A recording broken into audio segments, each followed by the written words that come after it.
Hello Power Fam. Today we'll be learning about operating systems.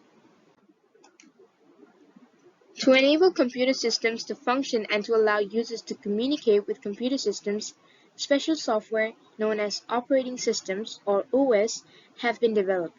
The general tasks for a typical operating system include maintaining the security of the computer system, dealing with errors in application programs, and it also controls the operation of input, output, and backing up storage.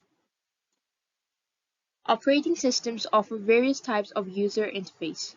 We will consider 4 different types: command line interface, graphical user interface, dialogue-based user interface, gesture-based user interface. The first one, CLI, or command line interface. It requires a user to put instructions to choose options from menus, software, etc.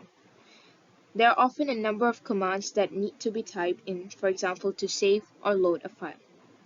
Let's discuss the advantage and disadvantage of CLI.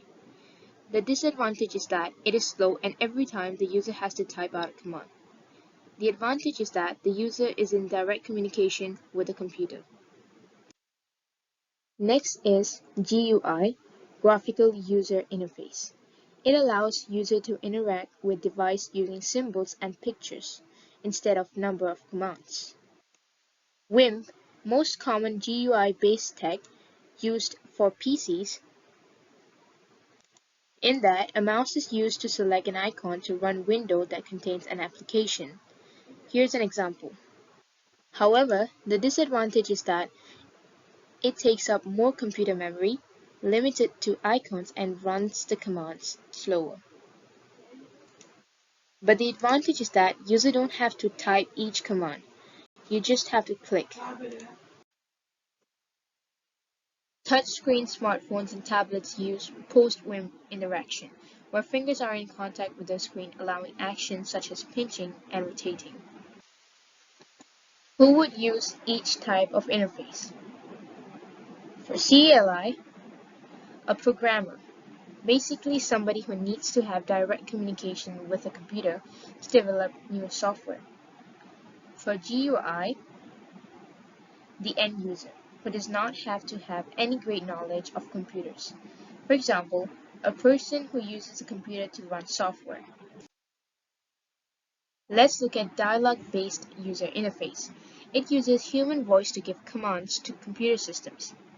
For example, you can find it in modern cars such as BMW, or Alexa, Siri, and Google. The disadvantage is that it's still unreliable because many commands are not recognized. It's also complex to set up. The advantage, however, is that there's no need for driver to take hands off steering wheel. It's also useful for disabled people to just command. There's also possible use of security feature or voice recognition. Lastly, we have gesture-based interfaces. It relies on human interaction by movement and does not require any mechanical devices. It uses techniques like computer vision and image processing. An example would be rotating a finger to increase a radio's volume. That is gesture-based interface. The disadvantage is that there's a possibility for unintentional movement. For example, an accident click. It also works friendly only near sensors and accepts limited number of movements. Let's look at the advantages. It replaces mechanical input device and there's no training needed to interface with computer.